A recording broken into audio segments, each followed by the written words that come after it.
Champion? Yeah. Greatest of all time? Debatable. Most unconventional superstar to ever dominate the Octagon? Definitely.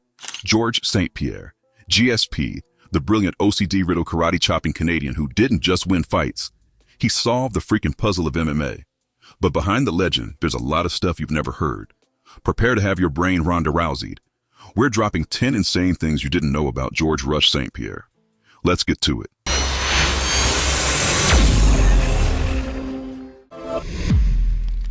You guys all know the drill at this point. It's the classic fighter origin story. But this time, it comes with a twist. While most kids encounter bullying at some stage in their teens, George was already getting his lunch and his money stolen by other children at age 7.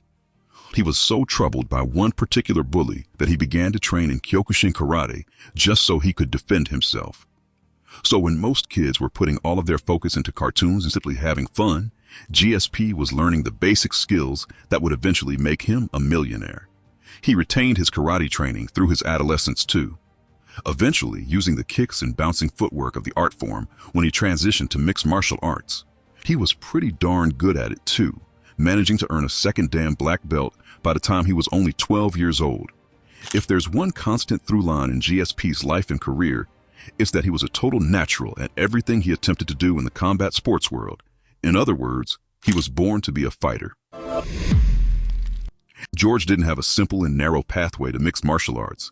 In fact, he didn't take his first MMA fight until he was already 20 and well-versed in many styles. We've already covered his Kyokushin training, which remained a constant in his life. But GSP also played hockey as a kid, spent time skating at local skate parks, and supposedly held his high school's record for the most chin-ups done by one person. Which, when you stop and think about it, makes total sense. He also worked several jobs at once in order to support himself during his fighting career, including working as a bouncer and a Binman, often doing both in the same week. He was motivated to pursue his fighting career by watching Jean-Claude Van Damme movies, and when he finally decided to turn pro and make legit money for his work, it's pretty safe to say that he took this chance and ran with it. You all likely know George St-Pierre by his initials GSP, but his actual nickname Rush was given to him for reasons that might not be so obvious. Later in his career, St-Pierre was, of course, regarded as a very safe and cerebral champion, opting to fight in a highly patient and methodical fashion in order to minimize risk, and most importantly, to ensure that he was following the most efficient route to victory. But while he was defending his welterweight belt as champion, it's pretty fair to say that he was not rushing. However, in his early career, his coaches gave him the nickname Rush because of his frantic desire to end the fight from the opening bell. Whether he was in the training room or under the bright lights of fight night, GSP knew he wasn't being paid by the minute, and through his first 7 pro fights, he scored 5 first-round finishes. So yeah, Rush probably seemed like a fitting nickname at the time. One of the craziest things about GSP's life as a martial artist was how simple it was for him to pick up new skills as he progressed. The dude didn't even have a background in wrestling, and he ended up progressing into perhaps the most famous takedown artist of his era. Every time he came up against a credentialed wrestler in the Octagon, seeing him go out there and out-wrestle them was truly shocking. John Fitch, Josh Koscheck, Matt Hughes, and even the grapplers like Jake Shields and Nick Diaz, it didn't matter. GSP was simply too athletic, too good at learning on the job. But what you might not know is that this was a constant for him in the wrestling department. He began training wrestling at the age of 20, and instead of seeming like he had lost out on years of solid developmental time, he quickly began dominating far more experienced guys. Eventually training with the Canadian Olympic team, the guy was just a total natural. The vast majority of fighters who compete in any combat sport will eventually lose. It would actually be fair to say that the overwhelming majority of fighters don't come out of the fight game unscathed. That's what makes the perfect and near-perfect careers of Khabib and John Jones so special. But for George St-Pierre, he didn't quite do enough to avoid losing in his career. And when he lost to both Matt Hughes and Matt Serra, he was finished both times. But GSP was not the type of fighter to take these defeats and let them crush his spirit. No, he avenged each defeat in truly dominant fashion, finishing Serra with a brutal beatdown and earning 2 separate stoppage wins over Hughes. Losing is damn near unavoidable in the fight game, but if you're gonna do it, Bouncing like GSP is as close as you can come to scrubbing them from your record. In fact, not only did he only ever lose to two fellow UFC champions, the two guys who beat him were also eventually made Hall of Famers. In some ways, the perfect manner in which he avenged these losses. Most great fighters will tell you that they are legitimately obsessed with and genuinely haunted by the pursuit of their craft. But for GSP, he has been quite open about the mental issues that have plagued him over the years. When he first retired from the sport, following his controversial win over Johnny Hendricks, he cited depression as a primary reason, claiming that the pressure of being a champ and staying a champ was starting to take its toll on his health.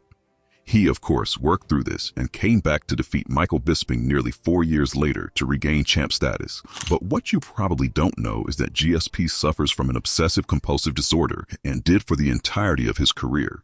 I'm super obsessed, Joe, but that's why I become crazy. Then I stopped for 4 years. Then when I came back, I some of my circuit in the brain, back before my fights, I used to be very, very stressed. And one very therapeutic things that my car around and see normal people. And I see an old lady with her grocery store bag. And I'm thinking, like, she doesn't care if I win the fight. In his own words, this constant obsession with the smallest details and inability to leave any stone unturned was a huge part of his success. He seemingly almost drove himself mad in the process, but the results speak for themselves.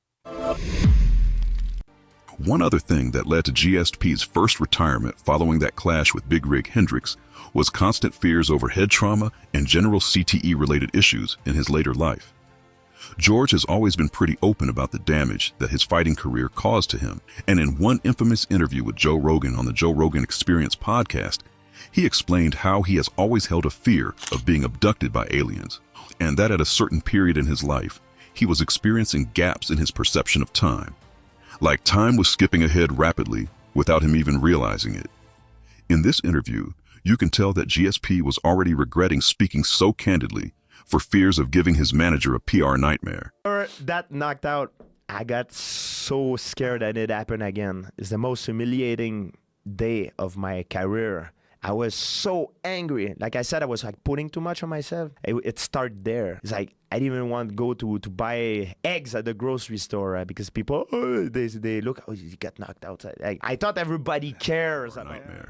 But there was clearly more to this story that he didn't want to reveal, even if Joe was pushing him for more. St-Pierre seemed open to the possibility that he had some legit head trauma that was affecting him, and genuinely seemed to hope that he was going crazy because the alternative scared him so much. Simply put, fighting world-class killers in the cage is apparently the easy part for GSP. Considering how much magnetic superstar appeal GSP had throughout most of his career, and even to this day, it should come as no surprise that he eventually made a transition into the world of cinema.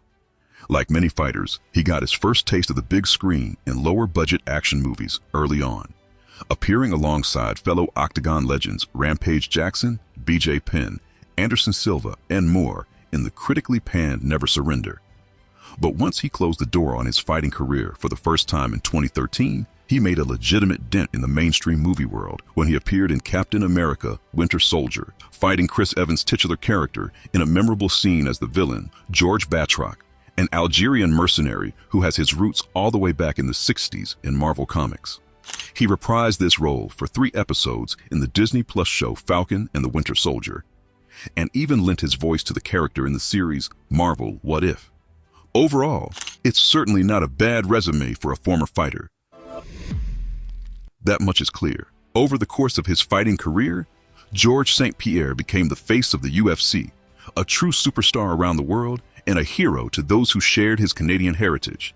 During his time in the UFC, he was the bona fide pay-per-view draw for the company, headlining a grand total of 13 pay-per-views during that span of time. He was no scrub in the buy rate department either. In fact, his lowest selling show was actually his shocking loss to Matt Serra in their first fight, and has still sold a respectable 400,000 pay-per-view buys. His highest selling event was his grudge match with Nick Diaz, which sold a whopping 950,000 buys, a huge total for the company at the time, or even by today's standards. By the end of his time in the sport, he had sold just over 9 million pay-per-views for the UFC as a headliner, which puts him far beyond anyone currently active in the sport today. with the exception of the barely active Conor McGregor.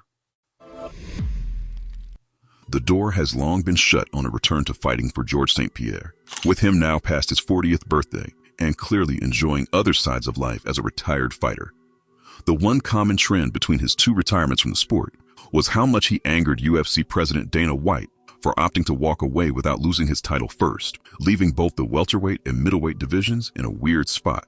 But for as much as Dana tried to paint St-Pierre in a poor light for walking away both times, you don't just say, hey, I'm going to take a while off, maybe I'll be back, maybe I won't. You owe it to the fans, you owe it to that belt, you owe it to this company, and you owe it to Johnny Hendricks to give him that opportunity to fight again. the explanation for his second time in particular was actually pretty legit. GSP had a truly nightmarish training camp in preparation for his return to action against Michael Bisping. Plagued by an illness that he would later discover to be colitis, this inflammation of the colon was caused when St-Pierre was bulking up to the middleweight division, force-feeding himself to try and pack on the pounds, before diving straight into intermittent fasting as the fight approached. In other words, he did some real damage to his body's digestive system and ended up losing the ability to compete any further as a result. Sure, there was talk of a clash with Khabib at one point. I think he was like first fighter who become like a well-rounded fighter. He can strike, he can wrestle, he can take you down, he can hold you there, he can give you like crazy ground and pound. Like he can do like a lot of submission. My opinion, on that time he was like first in UFC. Like he represent real mixed martial arts. But beyond that, GSP's fighting days were done and dusted with his win over Bisping. But where does the great Georges St-Pierre fall in your top 5 greatest fighters to ever compete in mixed martial arts? Is he the very best, or does he fall short of the top spot? Let us know your thoughts in the comments section below. Thank you for watching. Please don't forget to like, subscribe, and hit that notification bell so you don't miss any of our videos. If you like what you just saw, we think you will love one of the videos on the screen right now. See you next time.